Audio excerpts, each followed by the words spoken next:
భక్తులు యేసయ్య దగ్గరకు వచ్చినారు కదా. యేసయ్య దగ్గరకు వచ్చి యేసయ్య ఒక అతను అడుగుతున్నాడు, యేసయ్య నేను నీ గురించి చాలా విన్నాను, నువ్వు మాట్లాడితే, నువ్వు ఒక మాట సెలవిస్తే, నువ్వు ఒక మాట పలిగితే మనుషుల్లో నుంచి దయ్యాలు వెళ్ళిపోతాయని నేను విన్నాను. యేసయ్య నువ్వు మాట్లాడితే ప్రజల్లో నుంచి రోగాలు వెళ్ళిపోతాయని నేను విన్నాను. నువ్వు మాట్లాడితే సంతోషం సమాధానం లేని వారికి సంతోషం సమాధానం కలుగుతుందని నేను విన్నాను. నువ్వు మాట్లాడితే ఎవరెవరి శరీరంలో అవయవాలు వంకరగా ఉన్నాయో అవి చక్కగా చేయబడుతున్నాయని నేను విన్నాను. నీవు మాట్లాడితే యేసయ్య నీ స్వరం ద్వారా చచ్చిన వారు లేపబడుతున్నారని నేను విన్నాను. నేను నిన్ను నమ్ముతున్నాను అని చెప్పేసి ఇంకా ఏం చెప్తున్నాడంటే, నా ఇంట్లో నాకు ఒక దాసుడు ఉన్నాడు, నాకు చాలా ప్రియమైన వాడు, చాలా నమ్మకస్తుడు, మంచి పనివాడు. అతనికి ఏమైందంటే అనారోగ్యం వచ్చింది. ఎట్లాంటి అనారోగ్యం అంటే ఇక అతను చనిపోవటమే తప్ప అతనికి ఇంకా వేరే మెడిసిన్ అనేది ఏమీ లేదు.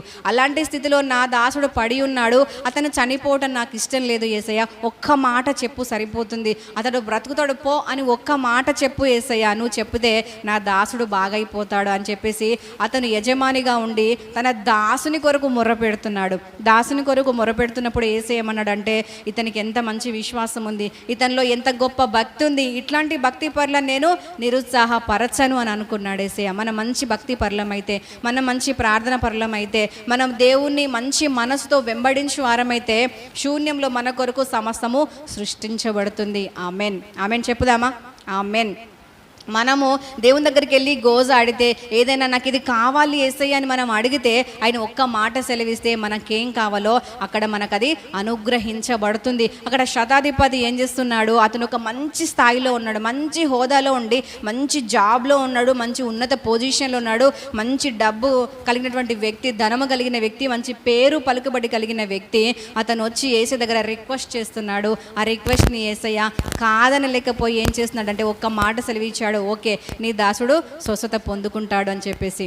అయితే అతను ఇంటికి వెళ్ళి చూసేసరికి ఏం జరిగిందంటే నిజంగానే ఆ దాసుడు స్వస్థత పొందుకున్నాడు. అంటే దేవుని మాటలో ఏముంది? శక్తి ఉంది. దేవుని యొక్క స్వరంలో ఏముంది? స్వస్థత ఉంది. అయితే ఆ శతాధిపతి గుర్తుపట్టినాడు దేవుని స్వరంలో శక్తి ఉందని. ఆ శతాధిపతి గుర్తుపట్టినాడు దేవుని మాటలో అద్భుతాలు ఉన్నాయని గుర్తుపట్టినాడు. మరి మనం గుర్తుపడుతున్నామా? ఇన్ని సంవత్సరాల క్రైస్తవులం కదా, మనం కూడా గుర్తుపట్టి మనకి ఏ పరిస్థితి ఎదురైనా దేవుని మాటను మనం ప్రకటించాలి. దేవుని మాట దేవుడు ప్రకటిస్తాడు. మరి దేవుని మాట మనం ఎట్లా ప్రకటిస్తాం? మనం మాట్లాడితే దేవుని మాట వస్తుందా? దేవుని స్వరం వస్తుందా? మనం మాట్లాడితే మన మాటే వస్తుంది కదా. మనం మాట్లాడితే మన స్వరమే వినిపిస్తుంది. ఇప్పుడు నేను మాట్లాడితే మీకు జాయిస్ వాయిస్ వినిపిస్తుందా? లేదు కదా. నేను మాట్లాడితే ప్రైజీ వాయిస్ వినిపిస్తుందా? లేదు కదా. మరి దేవుని మాట మనం ఎట్లా ప్రకటించగలము అంటే వాక్యమే. హల్లెలూయా. దేవుని స్వరం అంటే ఏంటిది? దేవుని మాట అంటే ఏంటిది? ఈ వాక్యమే దేవుని యొక్క స్వరం అయ్యుంది. ఈ వాక్యమే దేవుని మాట అయ్యుంది. మన ప్రతి పరిస్థితిలో మనకి ఏదైనా పరిస్థితి బాలేకపోతే ఏం చేయాలంటే మనం ప్రతి పరిస్థితి పైన ఈ వాక్యాన్ని ప్రకటించాలి. ఇప్పుడు శరీరంలో అనారోగ్యం ఉందనుకోండి, వాక్యం ఏం చెప్తుంది? యేసు పొందిన దెబ్బల చేత మీకు స్వస్థత అని చెప్తుంది. ఆ మాట అది దేవుని మాట ఇందులో రాయబడ్డది. దాన్ని తీసుకొని మనం ఏం చేయాలి? నా శరీరం మీద పనిచేస్తున్న అనారోగ్యం వెళ్ళిపోవాలి, నాకు యేసు పొందిన దెబ్బల చేత కలిగే స్వస్థత ఇప్పుడే కలగాలి అని మనం ప్రకటించడం అనుకో, అది ఎవరి మాట? దేవుని మాట. దేవుని మాటకు ఏమేం లోబడ్డాయి? భూమి అంతా లోబడింది, భూమి మీద ప్రతి సృష్టి లోబడింది, ప్రతి శూన్యంలో ప్రతి సృష్టి లోబడి అంతా కలిగింది. తర్వాత రోగాలు లోబడుతున్నాయి, దయ్యాలు భయపడుతున్నాయి, ఇంకా ఏం భయపడుతున్నాయి? చీకటి శక్తులు, మాంత్రిక విద్యలు, ఏవైనా ప్రతి పరిస్థితి దేవుని మాటకు భయపడుతున్నాయి కదా. అయితే ఆ మాట మన జీవితంలో ప్రకటిస్తే ఏమవుతుందంటే మనకున్న ప్రతి సమస్య భయపడి పారిపోతాయి. Amen hallelujah. మన జీవితంలో అనారోగ్యమే కావచ్చు, ఎప్పుడు ఈ మాటలు ప్రకటించుకుంటూ మనం ఉండాలన్నమాట. యేసు పొందిన దెబ్బల చేత కలిగే స్వస్థత నాకు కలుగును గాక, లేకపోతే నేను చావను సజీవిన యెహోవా క్రియలు వివరిస్తాను, నాకు నా దేవుడున్నాడు, ఈ రోగం నన్ను ఏమి చేయదు, లేకపోతే యేసు రక్తమే చేయమంటూ, లేకపోతే యేసు నామం నా మీద ప్రకటిస్తున్నానంటూ. ఇంకా వాక్యంలో చాలా దేవుడు మనకు వాగ్దానాలు ఇచ్చినాడు కదా, ఎన్నో ప్రామిస్లు దేవుడు ఇచ్చినాడు.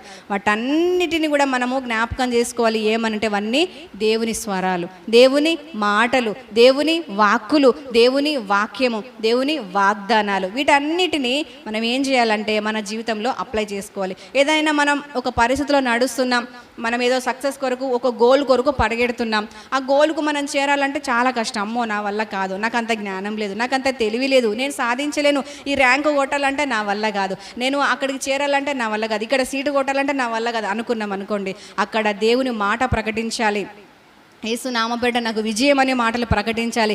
ఇట్లాంటి విజయంతో కూడిన మాటలు, వాగ్దానాలతో కూడిన మాటలు మనం ప్రకటిస్తే ఏమవుతుందంటే, అక్కడ ఎలాగైతే శూన్యంలో సృష్టి అంతా కలిగిందో, ఎలాగైతే రోగాలతో ఉన్న వారికి విడుదల కలిగిందో, దురాత్మల చేత పీడించబడే వాళ్ళకి ఎలాగైతే విడుదల కలిగిందో, అలాగా మన జీవితంలో ఏం జరుగుతుందంటే మనము విజయాలు పొందుకోగలుగుతాం, మనము గోల్స్ కొట్టగలుగుతాం, మనము ర్యాంకులు కొట్టగలుగుతాం, మనము సీట్లు కొట్టగలుగుతాం. ఇవే కాదు, ఇంకా మన జీవితంలో ఏ పరిస్థితిలోనైనా దేవుని మాట మన జీవితంలో మనం ప్రకటించుకుంటే, దేవుని వాక్యాన్ని మన మీద అప్లై చేసుకుంటే, అది ఎలాంటి కార్యం చేస్తుందంటే, మనము చూడలేనివి ఇంతవరకు, మనము వినలేనివి ఇంతవరకు అనుభవించలేని గొప్ప గొప్ప అద్భుతమైన అనుభవాల్లో దేవుడు మనల్ని నడిపించగలడు. కాబట్టి ఈ వాక్యం వింటున్న మనందరి జీవితాల్లో ఏం సమస్యలు ఉన్నవో, ఏ పోరాటాలు ఉన్నవో, ఏ రోగాలు ఉన్నవో, ఏ కట్లున్నవో, ఏ బంధకాలు ఉన్నవో, ఇప్పుడే యేసు నామంలో సంపూర్ణ విడుదల మనందరికీ కలుగునుగాక.